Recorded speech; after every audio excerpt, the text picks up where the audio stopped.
नमस्ते दोस्तों, कैसे हैं आप लोग। मैं डॉक्टर दिलीप सिंह राठौड़ आपके लिए लेकर आया हूं एक बेहतरीन वीडियो। आज दोस्तों, आज 8 मई है और पूरी दुनिया विश्व थैलेसीमिया दिवस मना रही है।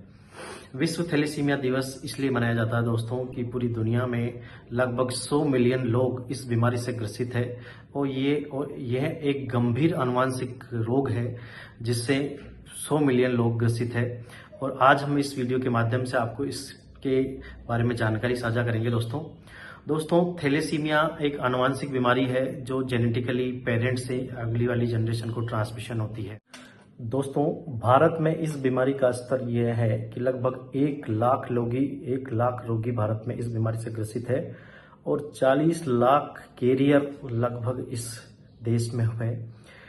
कैरियर से अभिप्राय ये है कि दोस्तों, ये 40 लाख लोग की आनुवंशिक इनके अंदर एक थैलेसीमिया का जीन होता है जो आगे वंश वृद्धि की तरफ जब बढ़ते हैं तो माइनर थैलेसीमिया मिलके मेजर रोगी का जन्म देते हैं।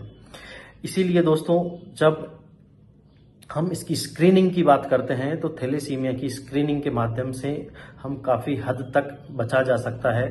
जब शादी की बात की जाती है तो शादी के समय जिस तरह से हम अपने पंडितों और हमारी परंपराओं के अनुसार हम नाम जोड़े मिलाने की परंपरा है, उसी तरह से अगर हम इस थैलेसीमिया के जीन को भी परंपरागत रूप से अपनाएं कि अगर किसी भी दो जो शादी करने वाले जोड़े हैं उनके अगर उनमें से किसी एक में भी थैलेसीमिया का जीन है तो उससे आगे गंभीर परिणाम नहीं होंगे। लेकिन अगर दोनों वर और वधू में अगर थैलेसीमिया माइनर है तो आने वाली संतानों में थैलेसीमिया मेजर रूप से होने की संभावनाएं होती है।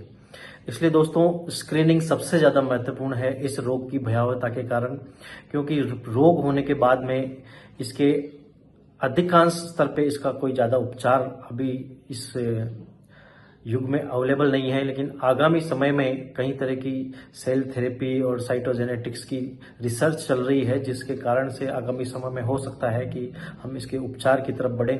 लेकिन वर्तमान स्थिति में इसकी गंभीरता इतनी है कि आने वाले समय में कुछ इजाफा हो सकता है कि हम इसका उपचार कर पाएं। लेकिन अभी वर्तमान स्थिति में केवल जो थैलेसीमिया का रोगी होता है उसको केवल ब्लड ट्रांसफ्यूजन के अलावा कोई ज़्यादा हमारे पास सोर्स नहीं है।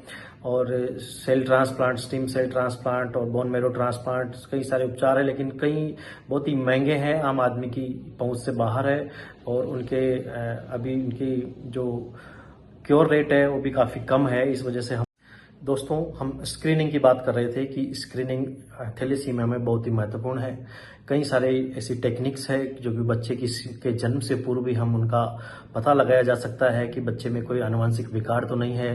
प्रीनेटल स्क्रीनिंग और कई तरह के ऐसे डायग्नोस्टिक टेस्ट है जिनके द्वारा हम जन्म से पूर्व ही बच्चे में थैलेसीमिया के जीन की उपस्थिति का पता लगा सकते हैं। एक आम आदमी के लिए थैलेसीमिया के प्रति जागरूकता और इस तरह के उद्देश्य के लिए ही पूरा वर्ल्ड ये थैलेसीमिया दिवस मनाया जाता है।